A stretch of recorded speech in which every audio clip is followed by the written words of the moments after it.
प्रधानमंत्री नरेंद्र मोदी की मालदीव के नवनिर्वाचित राष्ट्रपति मोहम्मद मुइज्जू से मुलाकात के ठीक एक महीने बाद भारत और मालदीव के बीच संबंधों में तेजी से गिरावट आने से खतरे की घंटी बजनी चाहिए।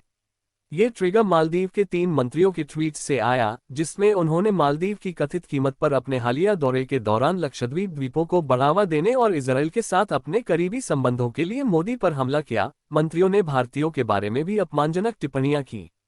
ट्वीट हटा दिए गए हैं, मंत्रियों को निलंबित कर दिया गया है और मालदीव सरकार ने खुद को उनसे अलग कर लिया है, लेकिन नुकसान हो चुका है। संबंधित राजदूतों को बुलाया गया। आहत भारतीयों ने मालदीव के आर्थिक बहिष्कार का आह्वान करते हुए सोशल मीडिया साइटों पर भीड़ लगा दी है। भारतीय पर्यटक COVID-19 के बाद सबसे अधिक आगमन करते हैं। हालांकि अंतर्निहित कारण गहरे हैं और माले में सरकार में बदलाव के कारण भारत मालदीव संबंधों और पड़ोस पर व्यापक प्रभाव पड़ सकता है। श्री मुइज्जू PPM के इंडिया आउट अभियान के दम पर सत्ता में आए। भारत विरोधी ताकतों की जीत से निराशा के बावजूद अपने पूर्ववर्ती इब्राहिम सोलेह के साथ साझा किए गए मधुर संबंधों को देखते हुए मोदी सरकार ने उनके शपथ ग्रहण समारोह में एक मंत्री को भेजा और COP28 में मोदी मुइज्जू की मुलाकात हुई।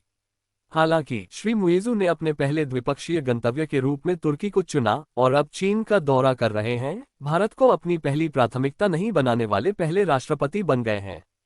यहाँ तक कि राष्ट्रपति यामीन, जिन्होंने इंडिया आउट आंदोलन शुरू किया और बीजिंग तक सहयोग किया, ने 2014 में पहली बार दिल्ली का दौरा किया।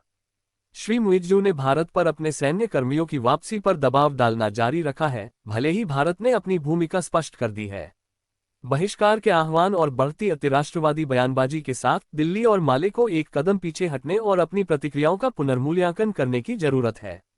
श्री मुइज्जू भारत की निकटता, आर्थिक ताकत और हिंद महासागर में एक शुद्ध सुरक्षा प्रदाता के रूप में ऐतिहासिक स्थिति को देखते हुए भारत का विरोध करने का जोखिम नहीं उठा सकते हैं, जिस पर मालदीव ने भरोसा किया है। भारत को भी एक बहुत छोटे पड़ोसी के साथ हाथापाई की निरर्थकता को समझना चाहिए, भले ही उकसावा कितना भी गंभीर क्यों न हो।